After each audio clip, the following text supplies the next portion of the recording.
Yang. Bigay mo. Bawas din na. Excuse mo. Kuya, itlog ko siya. Batang.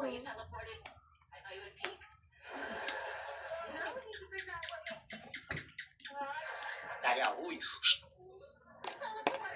Na. Yan lagi mama lagi. Kinsa doon nag-post ako ah. Na, yan mama yan.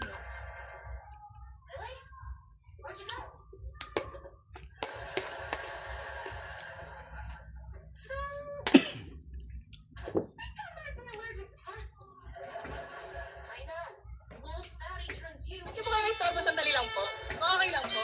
Okay lang po, madam. Tanong ko lang po. Kita ko sweet kong dalawang po kanina eh. Kuya, Hello po, pwede po kayo istorbo, sandali. Ano po? Okay lang po. Ano? Interview lang po kayo. Ay, ma'am. Okay lang po ba? Okay lang po. Okay lang po. Ma'am, ano mo po yan? Jowa mo or ano mo, asawa mo or ano po? Boyfriend. Ah, boyfriend. Lamig na. Boyfriend. Tanong ko lang po. Madam, okay lang po ba isalang ko kayo sa isang social experiment? Oo, okay lang. Okay lang na namin eh. Tagal na namin, okay lang. Oo. Tagal na kami. Okay lang, boss. Ha? Mga 5 years na kami. 5 years na kayo? Oo, 5 years na sila. Talaga ba? Talaga ba? Okay. Propose na ako sa kanya. Talaga? Kami, 5 years na sila propose na. Hindi ko sana sasabihin kasi syempre dito na tayo. Propose niyo ba ito? Opo. Okay lang po ba? Social experiment po kasi to eh. Okay lang po. Okay lang daw, okay lang ha? Opo, okay. Okay lang mo daw, okay lang po. Okay lang, social experiment. So, itatanong ko sana kung ilang taon na kayo eh. Kaya lang, sabi ni boss, hindi ba 5 years na sila. So, ganun na sila katagal. Oh. Ganun na sila katagal naglolokohan. Nagmamahalan. Guys!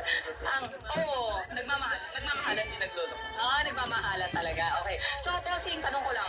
In 5 years ba, never kayo nagkaroon ng mga third party or something, na pwede yung pag-awayan, mga ganun, babae or lalaki, never?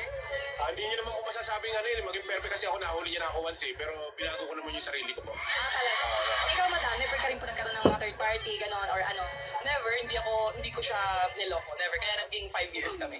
Oh, wow! Pero chinecheck niyo pa rin yung ano ng isa't isa, yung mga ano ng isa't isa, yung mga cellphone ng isa't isa, na-check niyo na, oo, Minsan po, minsan. Pagka yung trip niya, titignan niya yun. Lalo, open naman po ako sa lahat. Lalo po. Okay po. Ay, kayo, madam. Sa akin, hindi na kailangan i-check yung phone kasi for privacy naman yun. So, wala na. Uy, parang may gusto kong tanungin. Madam, okay lang ba? Parang gusto Isa ko na lang, sanang oh. tanungin ngayon. No? Isa na lang. Ilang percent yung tiwala mo kay madam?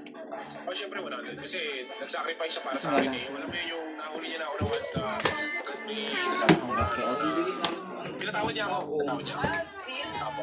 Madam, gaano ka ka-faithful kay boss? 100%. 100% faithful ka? Yes, 100%. Huwag kang magagalit, madam, ha? Pumayag ka naman, di ba? Isa lang sa isang social